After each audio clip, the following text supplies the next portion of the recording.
I'm going to turn now to NBC's Sahil Kapoor to help us break down what exactly is in the American Rescue Plan for you, what it means for you. And Sahil, just looking at what we just saw there in Chinatown, it is obvious that there are so many folks who are hurting right now. So let's start with a question that's on everyone's mind this morning. When will people start to see those $1,400 checks hit their bank accounts or mailboxes? It'll begin as early as this weekend, Craig. The best thing people can do to get their money, especially if they saw their incomes fall last year during the pandemic, is to file their tax returns as soon as possible. And by that, I mean today. The Treasury is making these determinations as we speak right now, and to make sure that people have uploaded their bank info to the IRS through the portal online, because that's the fastest way to get it. It'll take longer if you get it through a paper check in the mail. Okay, good information there. Another huge change, Sahil, is the child tax credit. Folks not talking about this one as much, but one viewer did ask about that specifically. This viewer writing, what income bracket is qualified to receive the money? Is a family of four with a joint income of $250,000 qualified? So, Sahil, who qualifies, and how does this bill change how the child tax credit works?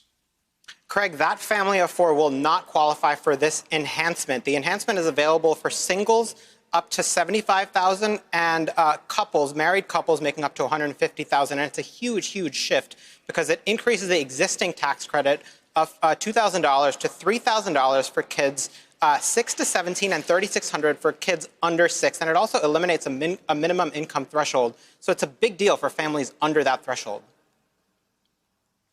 Our next viewer submitted a question that millions of Americans can relate to right now as well. Susan asking, is there anything to help homeowners who are behind in mortgage payments, and how or what do we do to apply? My husband and I are dreadfully behind in mortgage payments. I was laid off and my husband lost his second job. Even after the stimulus check, we will be in trouble. Sahil? Craig, the best thing I can advise our viewer to do is to call their lender or loan servicer, because, yes, there is a $10 billion fund for what's called the Homeowner Assistance Program in this COVID bill. It can do things like waive late fees and potentially grant some forbearance, but the implementation is complicated. So individuals who want to take advantage of this should contact their loan servicer directly. The rescue plan also makes some pretty substantial changes to the Affordable Care Act since it was passed in 2010. How will they affect people's health care?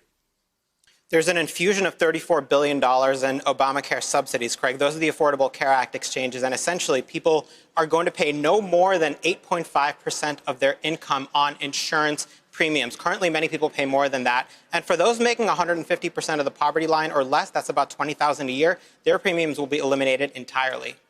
Thank you. Thank you. Thank you. Thank you very much. Thank all of you out there. Thank you as always. Thanks to at home. Thanks for watching. Thank you so much for letting us into your homes during these extraordinary times.